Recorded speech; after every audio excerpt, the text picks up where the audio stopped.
Good morning, everyone. Today's topic is basic of economic study and इसमें जो है वो हम इकोनॉमिक्स की जो भी इनिशियल चीज़ें हैं जिनको हम स्टार्टिंग स्टेज में पढ़ते हैं उसको एक बार रिवाइज करते हुए टॉपिक को थोड़ा बहुत आगे बढ़ाएंगे।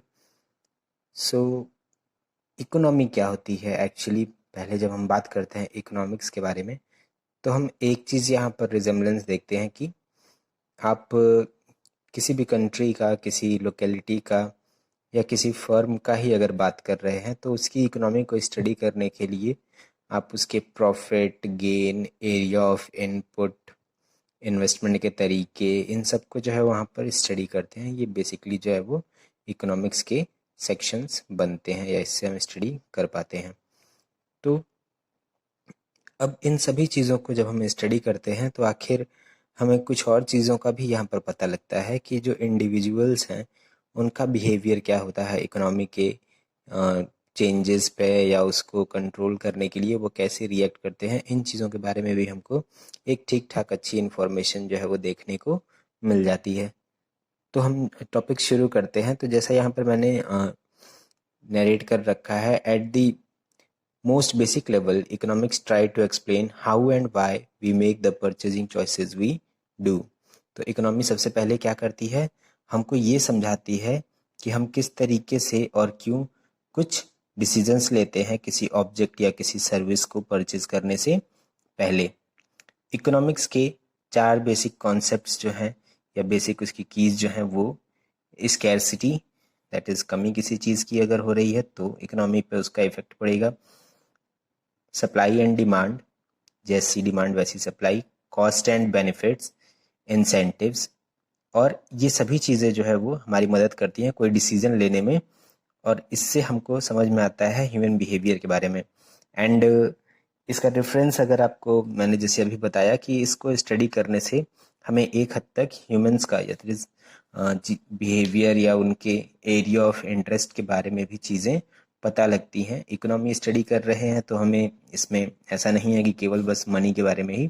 अगर आपने देखा कि किसी सेक्टर में, किसी कंट्री में पर्सन्स जो हैं वो डिफरेंट टाइप की चीज़ों में इन्वेस्टमेंट्स कर रहे हैं या उसमें वो इंटरेस्टेड हैं, तो उस सेक्शंस में उनका आपको परचेज, सेल और इन एक्टिविटीज़ जो है वो ज़्यादा देखने को मिलेंगी। तो ये उनके कहीं हद तक जो है वो कल्चर और उनके ट्रेंड्स को भी जो है दिखाने का काम करता है। कुछ बेसिक टर्म्स हैं इकोनॉमिक्स की जिसको हम यहाँ पर स्टडी कर लेते हैं। तो फर्स्ट है डिमांड एंड सप्लाई। तो क्या होता है, these two are why anything enter in production और service is provided. If people make demand of some specific object और service, its supply is increased और डिक्रीजेस। ठीक है, तो डिमांड और सप्लाई बेसिक सी चीज़ है। आप सपोज दैट कि मान लो जैसे आपने किसी चीज़ की मार्केट में देखी कि डिमांड ज़्यादा है, लोग जो है वो उसको खरीदना चाहते हैं, उसकी आप मार्केट में डिमांड देख रहे हो, तो अपने आप जो उसके प्रोडक्शन हाउसेज होते हैं वो उसकी प्रोडक्शन को पुश करने की कोशिश करते हैं, बढ़ाने की कोशिश करते हैं, ताकि वो अधिक से अधिक प्रॉफिट क्या कर सकें, गेन कर सकें या ज़्यादा से ज़्यादा प्रॉफिट जो है वो बना सकें। ऐसे ही डिमांड कम होती है तो सप्लाई को वो रोकते हैं ताकि वो अपने लॉस से बच सकें, उनको कोई लॉस जो है वो ना हो। Cost and benefits. अब आप इसमें बेसिकली जो है वो, जैसा मैंने यहाँ लिखा है कि आप बेसिकली इसमें क्या स्टडी करते हो, मैथ्स की सिंपल चीज़ें कुछ जो आपने पढ़ रखी है, profit, loss, cost price, selling price etcetera, वो सब कुछ जो है वो यहाँ पर कॉस्ट और बेनिफिट्स के बीच में आती है। तो कोई भी मैन्युफैक्चरर एक्चुअली वो कोई चीज़ प्रोड्यूस कर रहा है, कुछ बना रहा है, तो उसके पीछे क्या सेंस है, सिंपली प्रॉफिट अर्न करने का सेंस होता है। तो हर सेलर, हर मैन्युफैक्चरर इस चीज़ का ध्यान देता है कि वो जो भी प्रोडक्ट मैन्युफैक्चर कर रहा है, सेल कर रहा है, वो उससे कितना प्रॉफिट जनरेट करने की कैपेसिटी शो कर पा रहा है, कितना प्रॉफिट जो है वो जनरेट कर पा रहा है। इस चीज़ का हमको यहाँ पर डिस्कशन या डिस्क्रिप्शन देखने को मिल जाता है। इन्फ्लेशन और डिफ्लेशन।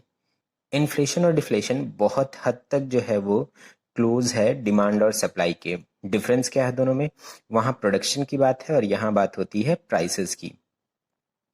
इन्फ्लेशन क्या होता है, as demand for any good और service rises, its price also rise, this is inflation. Inflation में जैसे ही किसी वस्तु या किसी सुविधा की डिमांड बढ़ती है, उसकी लोग मांग ज़्यादा करते हैं, तो खुद ब खुद उसके प्राइसेस भी जो है वो साथ ही साथ रेज करने लगते हैं। जैसे डिमांड बढ़ेगी वैसे वैसे उसके प्राइसेस बढ़ जाते हैं। और उसी के ऑपोजिट जैसे जैसे किसी सर्विस या किसी सामान की डिमांड कम होती है, वैसे वैसे उसके प्राइसेस क्या हो जाते हैं, कम होते हैं। आपको याद होगा एक टाइम पीरियड अभी थोड़े समय पहले ही कि प्याज जैसी चीज़ भी जो है वो 200 रुपए केजी, एक दिन का ऐसा इवेंट था जब रूमर्स स्प्रेड हुए थे कि सॉल्ट का शॉर्टेज हो गया है, तो उस दिन एक पैकेट नमक जो है वो 100 रुपए की पर पैक बिका था। तो वो सारी चीज़ें जो है वो डिमांड और सप्लाई के बारे में ही हमें बेटर जो है वो रिजेम्बलेंस देती हैं। इसके अलावा नेक्स्ट चीज़ जो यहाँ पर काम करती है वो है इम्पोर्ट और एक्सपोर्ट।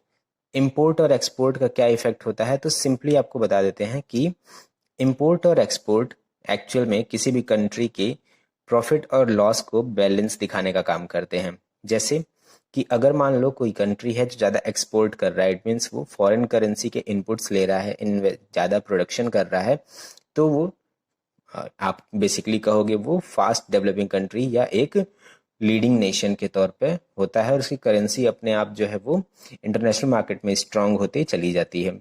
उसके अपोजिट वहीं कोई कंट्री सारे रिसोर्सेज या चीज़ें जो है सर्विसेज परचेज कर रहा होगा किसी दूसरे कंट्री से, तो यहाँ पर इम्पोर्ट ज़्यादा हो रहा है चीज़ों का। अब इस कंडीशन में उस पर्टिकुलर करेंसी, उस पर्टिकुलर कंट्री की करेंसी जो है क्या कर रही है, बाहर फ्लो कर रही है, दूसरी कंट्रीज की तरफ जा रही है, तो इकोनॉमी इससे धीरे धीरे वीक होती है। इससे हमको इकोनॉमी में जो है वो वीक सेक्शन रेज होते हुए देखने को मिल जाते हैं। गोल्ड रिजर्व, ये सिंपल सी चीज़ है। जैसे किसी भी कंट्री की अगर आप बात करते हो तो वो गोल्ड रिजर्व्स रखता है। जैसे हम अगर बात करें तो हमारा सेंट्रलाइज्ड बैंक जो है वो है आरबीआई, दैट इज हम क्या कहते हैं, आरबीआई को हम कहते हैं बैंकों का बैंक। मीन्स जो हमारे सभी बैंक्स हैं इंडिया में, उन सभी बैंक्स के लिए जो बैंक जैसे काम करता है वो है आरबीआई। मीन्स आपके जो नॉर्मल बैंक्स हैं जैसे कि आप एसबीआई, एचडीएफसी या वगैरह वगैरह, जो भी इन सबको फंड करने का, इन सबको रिसोर्सेज देने का और हमारे करेंसी को रेगुलेट करने का, इन सब चीज़ों का काम कौन करता है, आरबीआई करता है। तो गोल्ड रिजर्व जो है वो हमारे कंट्री के सेंट्रल बैंक में, जो हमारे लिए आरबीआई है, वहाँ पर रखे होते हैं। इनका बेसिकली क्या काम होता है कि आप जो भी करेंसी छाप रहे हो, जो भी चीज़ें रन कर रहे हो, उसकी गारंटी के तौर पे ये काम करता है। तो कोई भी कंट्री जो है वो उतनी ही करेंसी छापता है जितने की उसके पास गोल्ड रिजर्व्स होते हैं।